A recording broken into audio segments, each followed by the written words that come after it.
जय हिंद, वंदे मातरम। स्वागत है आप सभी का अध्ययन क्लासेस में। तो आज इस वीडियो में सीडीपी का प्रैक्टिस सेट 5 यहां पर डिस्कस करने वाला हूं। जो भी मेरे भाई बहन यहां पर नए हैं उन लोगों को मैं बता दूं कि जो यहां पर सीडीपी की प्रैक्टिस सेट सीरीज चल रही है पूरी, उसमें मैं टोटल आप लोगों को 15 प्रैक्टिस सेट कराने वाला हूं।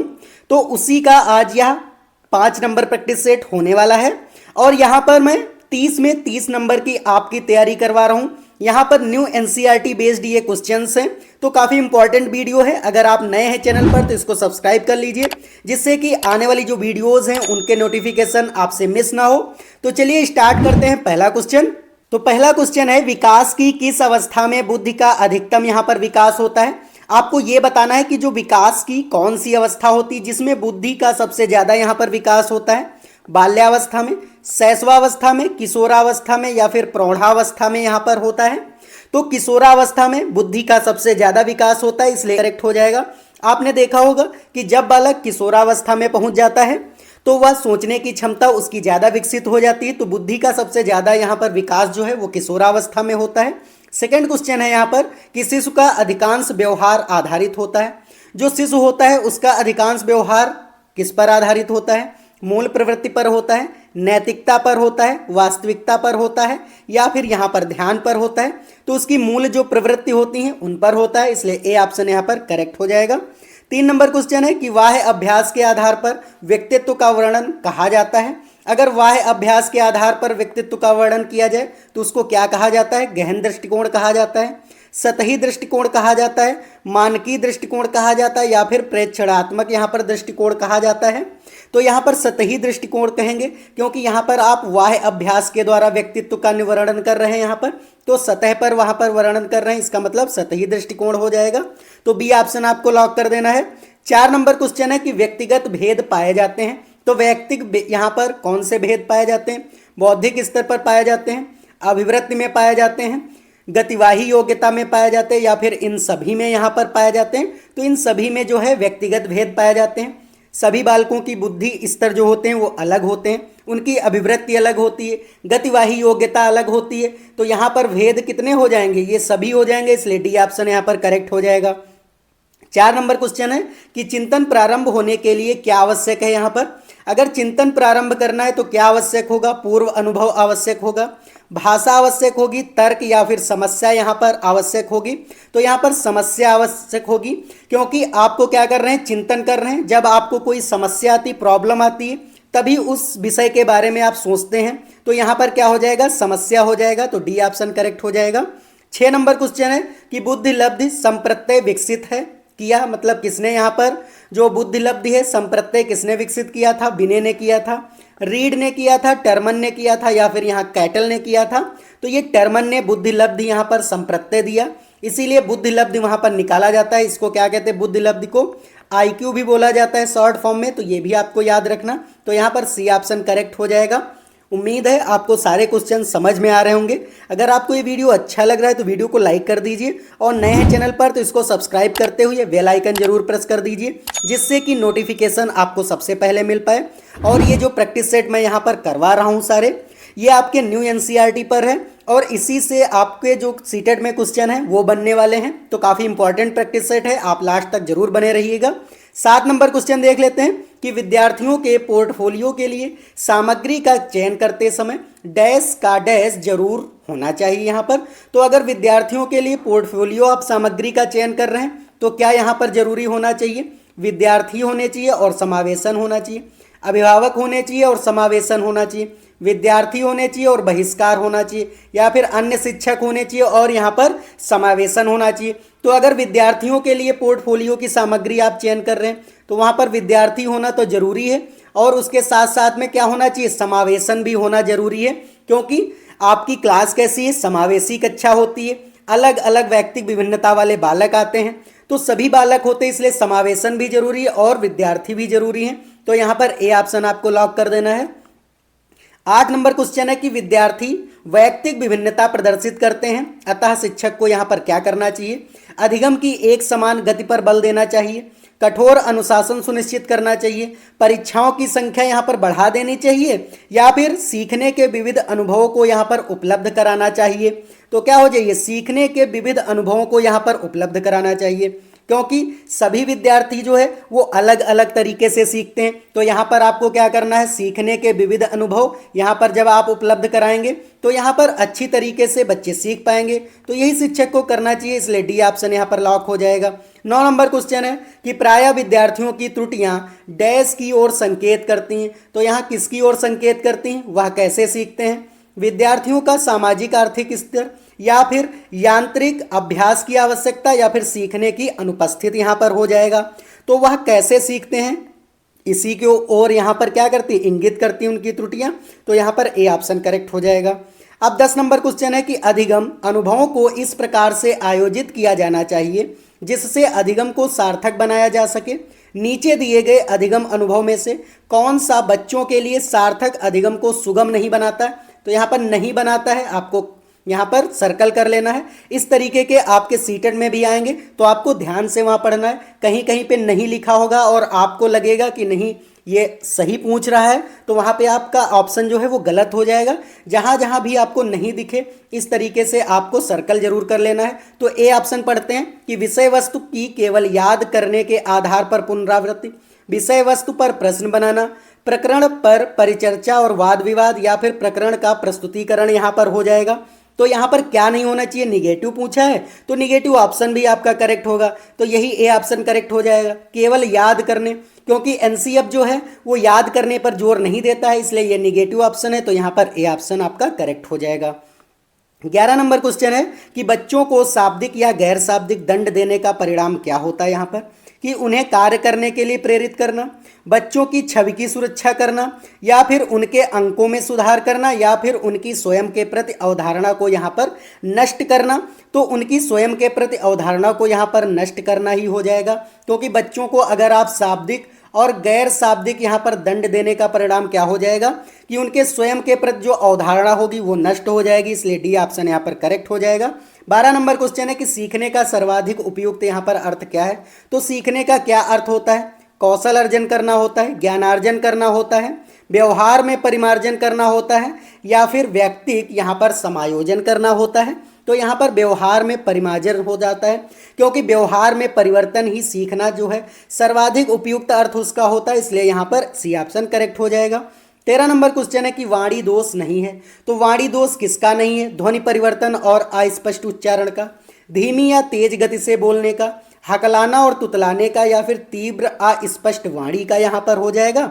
तो धीमी या तेज गति से बोलना जो है वो वाणी का दोष यहाँ पर नहीं है। अगर कोई धीमे बोल रहा है या थोड़ा तेज बोल रहा है तो उसका वो वाणी का दोष नहीं है। लेकिन यहाँ पर जो ए ऑप्शन है ध्वनि में परिवर्तन, अस्पष्ट उच्चारण, ये तो ध्वनि का दोष है। हकलाना और तुतलाना भी यहाँ पर दोष होता है, और तीव्र और अस्पष्ट वाणी जो है वो भी यहाँ पर क्या हो जाता है, दोष हो जाता है। तो यहाँ पर बी ऑप्शन ही करेक्ट हो जाएगा।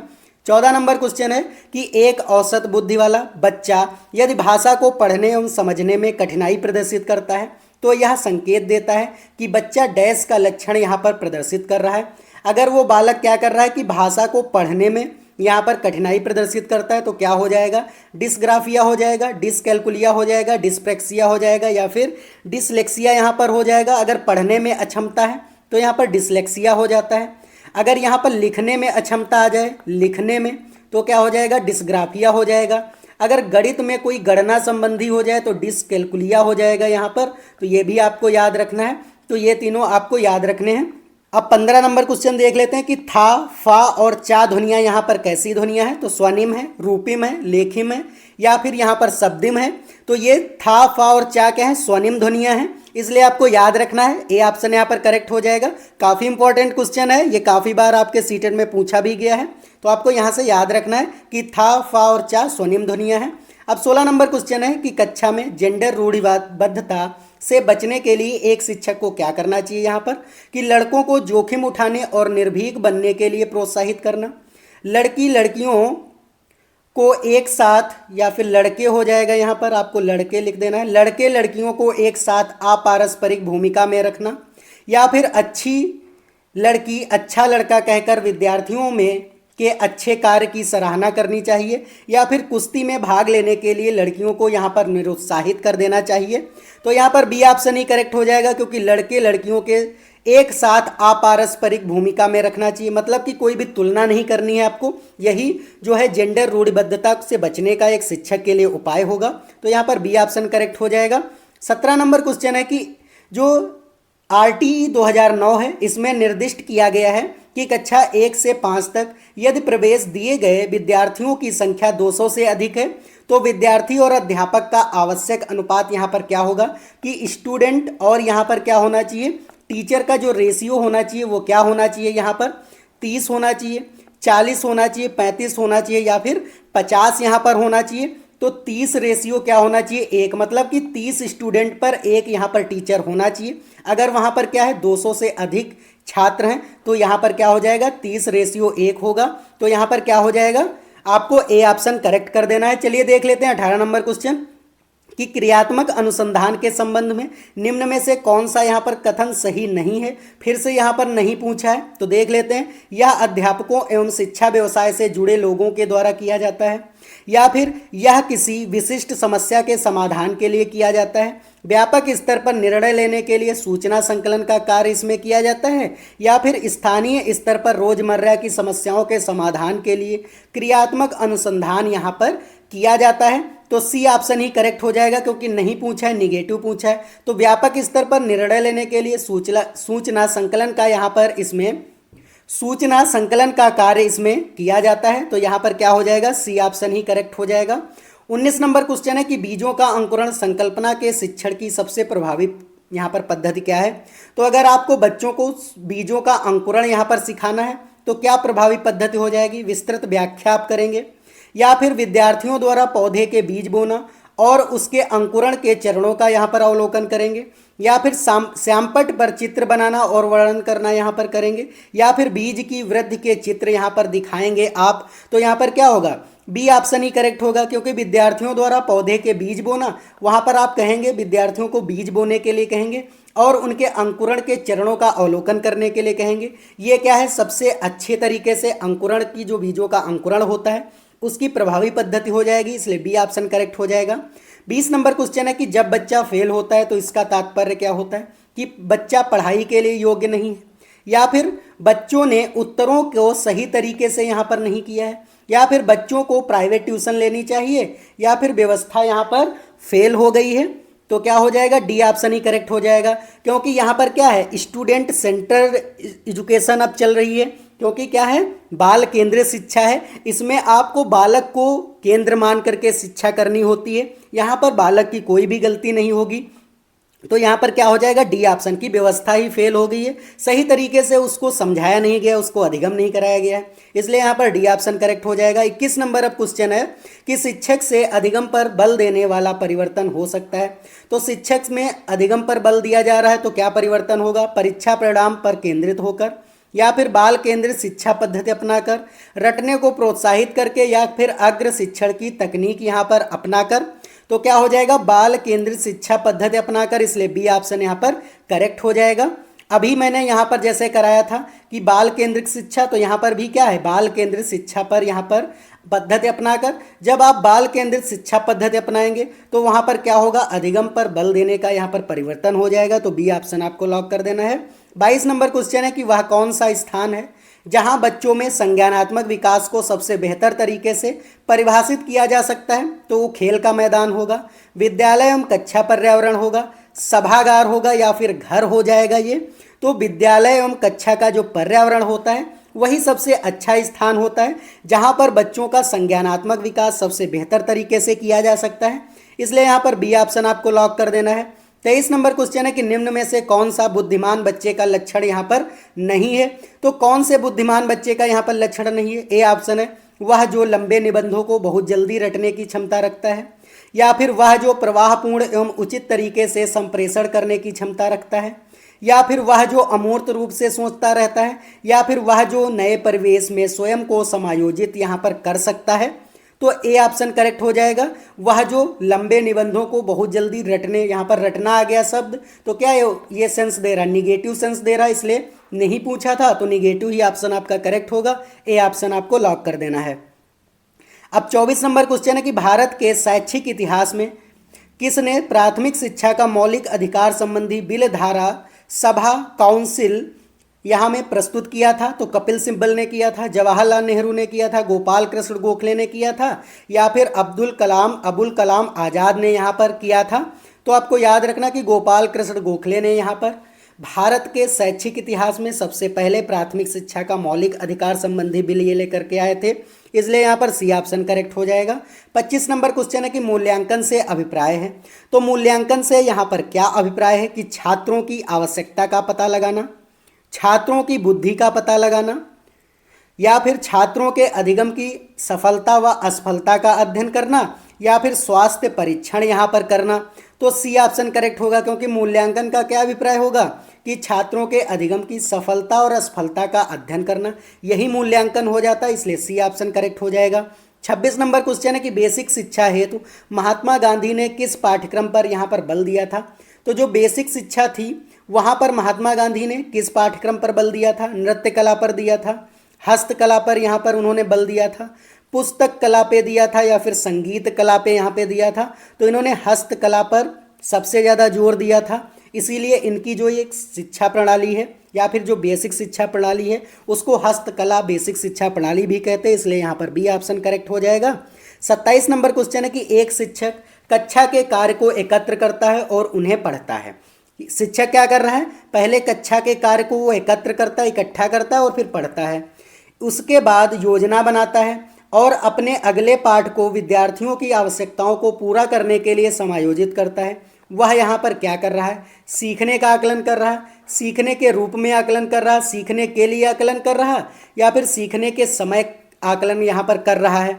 तो क्या हो जाएगा? सीखने के लिए आकलन कर रहा है, क्योंकि बालक जो है वहाँ पर किस तरीके से सीख सकते हैं इसका वो आकलन कर रहा है, तो यहाँ पर सी ऑप्शन करेक्ट हो जाएगा। अब 28 नंबर क्वेश्चन है यहाँ पर कि वे शिक्षक जो विद्यालय आधारित आकलन के अंतर्गत कार्य करते हैं तो वो क्या होते हैं कि उन पर अधिक बल का बोझ होता है, क्योंकि उन्हें सोमवार की परीक्षा सहित अक्सर परीक्षा लेनी पड़ती है, या फिर उन्हें प्रत्येक विद्यार्थी को प्रत्येक विषय में परियोजना कार्य देना पड़ता है, या फिर विद्यार्थियों के मूल्य और अभिवृत्तियों का आकलन करने के लिए रोजाना उनका सूचना अवलोकन करना होता है, या फिर यहाँ पर व्यवस्था के लिए स्वामित्व की भावना रखते हैं वो।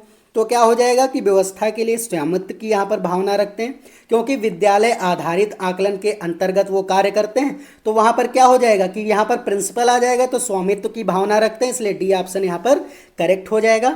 अब 29 नंबर क्वेश्चन है। उम्मीद है आपको सारे क्वेश्चन समझ में आ रहे होंगे। अगर कोई भी डाउट है तो आप कमेंट करके ज़रूर पूछिएगा, और अगर आपको ये वीडियो अच्छा लग रहा है तो वीडियो को लाइक कर दीजिए, और चैनल पर नए हैं तो इसको सब्सक्राइब जरूर कर दीजिए, क्योंकि मैं इसी तरीके से आपके प्रैक्टिस सेट करवा रहा हूँ। और काफ़ी सारे अभी ईवीएस के हैं, सीडीपी के मैं यहाँ पर करा रहा हूँ, ईवीएस का, हिंदी का है, और अब आगे मैथ के भी प्रैक्टिस सेट आने वाले हैं। जितने भी प्रीवियस ईयर के यहाँ पर प्रैक्टिस पूछे गए हैं सीटेट में क्वेश्चन, वो सारे मैं यहाँ पर कराने वाला हूँ। तो चलिए देख लेते हैं अब 29 नंबर क्वेश्चन कि कोहलबर्ग ने प्रस्तुत किए हैं।